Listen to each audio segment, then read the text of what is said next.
Positive Day Universe, this is Dr. Gigi Disunga from I Can Change Project.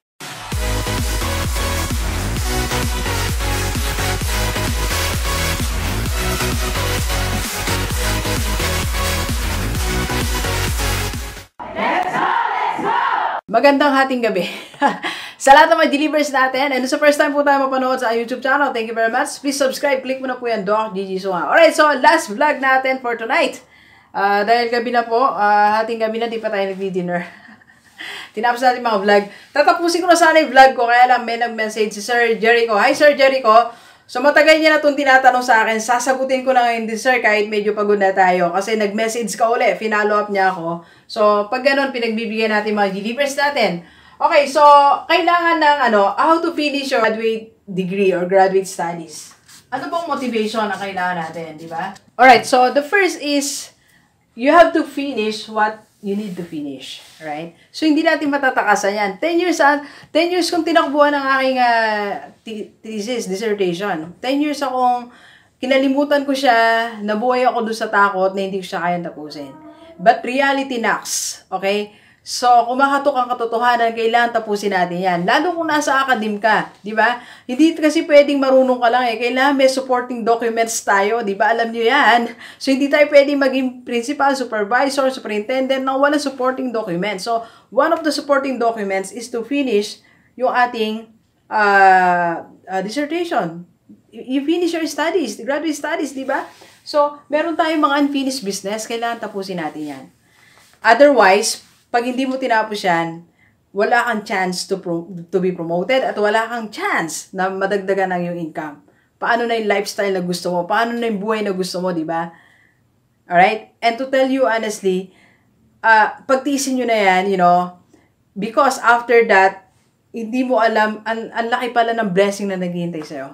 When I started my PhD, when I finished it actually, okay, hindi ko na-expect na ang daming pwedeng mangyari sa buhay ko. Ganun pala kalaki ang kapalit. Nang hirap ko, gastos ko, pero ganun kalaki ang kapalit niya. So, nagamit ko yung 3-letter words sa dulo ng pangalan ko to market myself to different universities dito sa Pampanga, sa Bulacan, sa Bataan. Okay? So, and even big companies, kinukuha nila ako because of that PhD.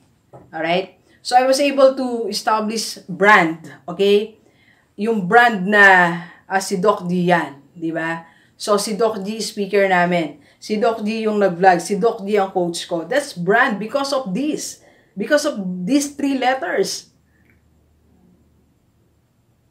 Alright? So, you have to finish what you need to finish. Second, ano ba yung important motivation natin dito? It's just a matter of mindset. Di ba? Mindset. Okay? Alam niyo yung difference ng mayaman at mahirap? Pareho lang tayo may mga 24 hours, di ba? Yung mayaman may 24 hours, mahirap may 24 hours. So pareho lang din tayong naarawan, na iinitan, na ang tawag dito, naulanan. Pero bakit na yung mayaman mahirap? Kung pareho lang ang environment natin, meron kasing kaibahan. Ang kaibahan ng mahirap at mayaman is mindset. Di ba? So yun din ang kaibahan ng hindi natatapos sa PhD or EDD sa nakakatapos. Ang nakakatapos, iba ang mindset nila. They have the mindset of lion. Alam niyo lion? Di ba ang lion hindi siya yung, anong tawag sa lion? Lion King, di ba? Pero do you know that lion is not the biggest animal? Lion is not the fastest animal. Lion is not the heaviest animal. Lion is not the wisest animal. Pero ang tawag sa kanya, king, because of the mindset of a lion. Ang lion po ganito. Pag gumarap siya sa mga animals, paglabas na siya jungle, nakita niya lahat ng animals, kahit giraffe, elephant, lahat ng mga animals na yan, meron siya isang mindset. Ang mindset niya, I am going to win. I have lunch. Tingin niya sa lahat ng mga hype sa paligid niya, tanghalian ko lahat yan. So, si Lion, hindi pa nag-i-start ang laban, alam niya panalo siya. Because meron siyang mindset. Positive mindset, winner's mindset. Sabi niya, mananalo ako sa lahat ng yan. So, pag nanalo, laban, panalo siya. So, ganun din sa thesis natin. Diba? It's not easy, it's hard, but it's possible. palitan natin mindset natin. Kasi kaya tayo hindi natatapos sa dissertation natin, wala pa naman sa thesis, hirap na, di ba? Ay, ano pa lang, first subject pa lang, ang hirap ng thesis. Bakit ano sa first thesis, wala pa, first subject pa? Wala pa pala, mahirap na because of the mindset, di ba? So, baguhin natin yung mindset natin. Let's be excited for our dissertation. Let's be excited for our graduate school. So, pag nag-aaral ka, meron kang ibang tao mamimit, di ba? Alam nyo bakit ako naging pinilit ko maging consultant, maging trainer, maging speaker? Because when I was in Miriam, lahat ng kaklase ko, kasi nga hindi naman yun linya na education ang pinasok ko, lahat ng classmate ko, consultant, speaker, coach, mentor. So sabi ko, I want to be like them. Kasi pareho lang kami eh. Miriam kami, di ba? Naggawa nila yung kaya ko yung siyang gawin. So that was my motivation. Okay? So, lahat na yan nangyari because of that mindset. So, binago ko yung mindset ko. Yung loser's mindset. Alam mo yung loser's mindset, yung di pa nagsisimula, talo ka na. Hindi pa ako nagtitisis, sabi ko mahirap eh. Yun, natalo ako ng 10 years. Di ba?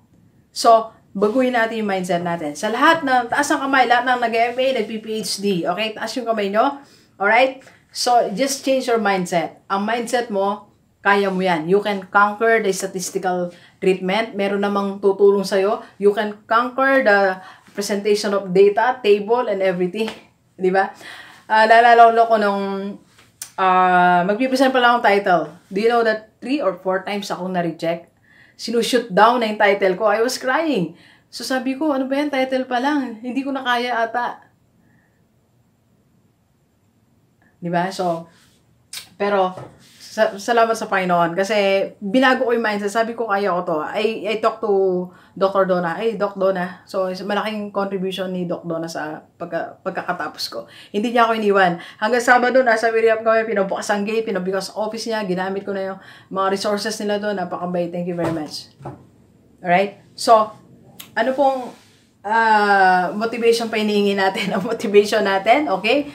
Isipin mo na lang, dapat tapusin ko ito because I need to finish it. It's a duty. Alright? It's a duty. Second, change your mindset. Okay? And I'll show you my thesis, ha?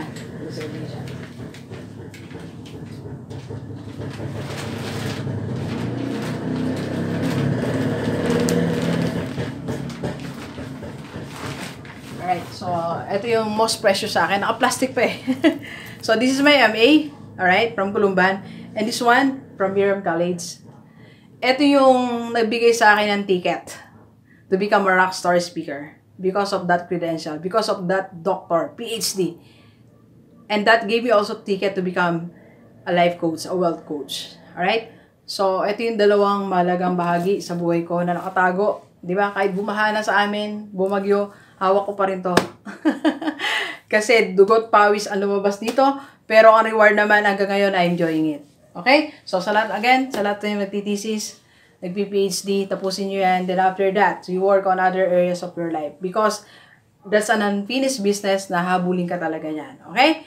So, alright. Last, ang verse na bibigay sa inyo sa Philippians, I can do all things through Christ who strengthened me. You can do that. Okay? With Christ in your heart. Alright, so thank you very much. Sir Jericho, yan, para sa iyo yan. Thank you very much, Delivers. Enjoy the rest of the day. And let's go, let's go.